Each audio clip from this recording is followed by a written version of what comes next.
At first, nothing feels different.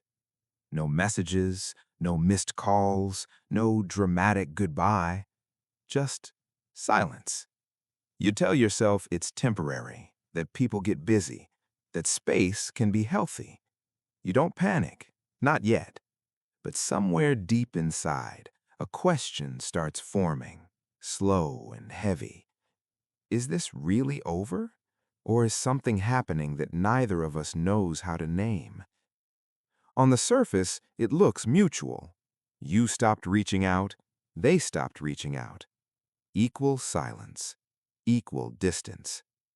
But emotionally, what's happening inside each of you could not be more different.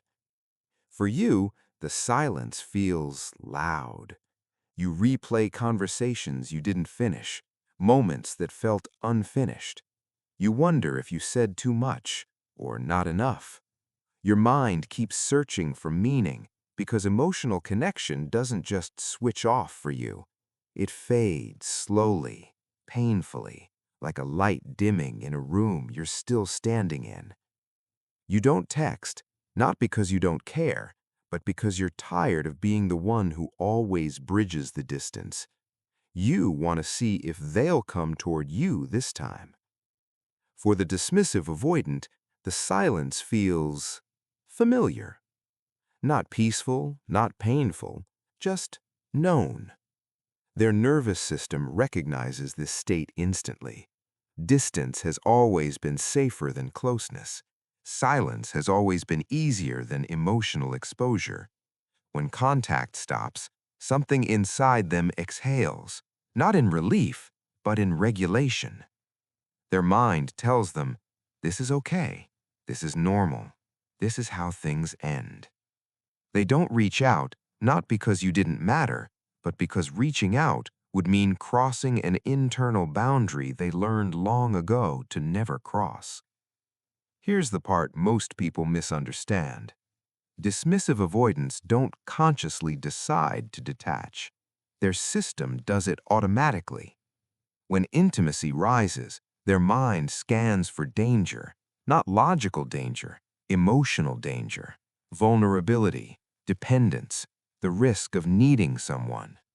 So when both of you go silent, their brain interprets it as stability.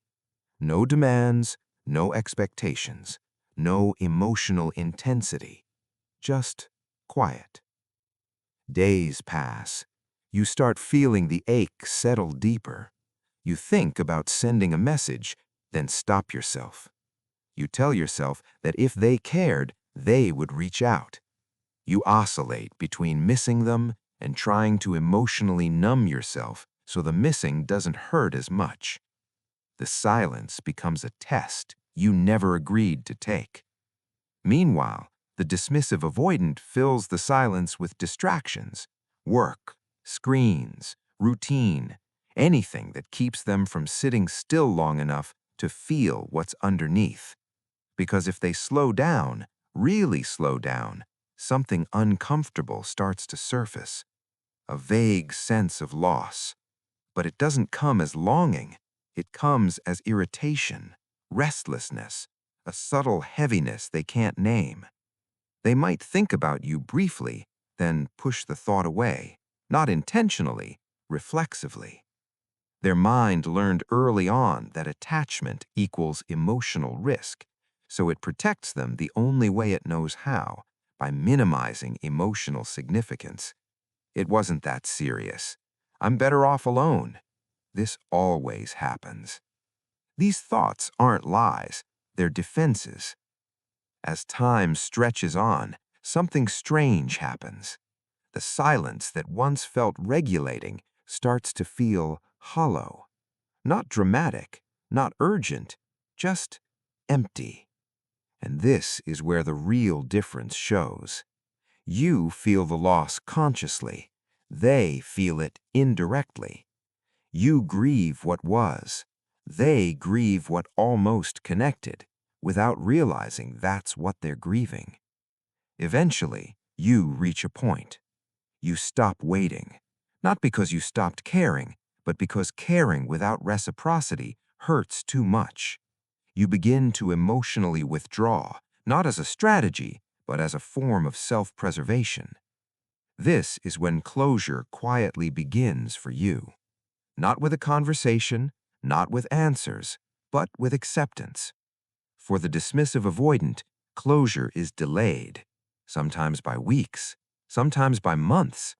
It often arrives unexpectedly, when they feel safe again, when no one is asking anything of them, when emotional defenses are relaxed. That's when the thought of you returns, not urgently, but clearly. And for a brief moment, they feel it. What was lost? What wasn't said? What might have been possible if closeness didn't feel so dangerous? But by then, the timing is different. You've already done the emotional work they're only beginning to touch. And here's the quiet truth no one talks about. When a dismissive avoidant and you both stop contacting each other, the relationship doesn't end in that moment. It ends in phases. You feel the ending first. They feel it later, when it's safer to feel anything at all. Sometimes they reach out. Sometimes they don't. Not because of how much you mattered, but because of how much closeness still scares them. And if they never do, it doesn't mean you were forgettable. It means the connection reached a depth their nervous system wasn't ready to hold. Silence in these relationships is never empty. It's full of unprocessed emotion, unspoken fear, and two people responding to the same distance in completely different ways. One by feeling, one by detaching. And neither of you did it wrong. You were just wired differently, trying to survive the only way you knew how.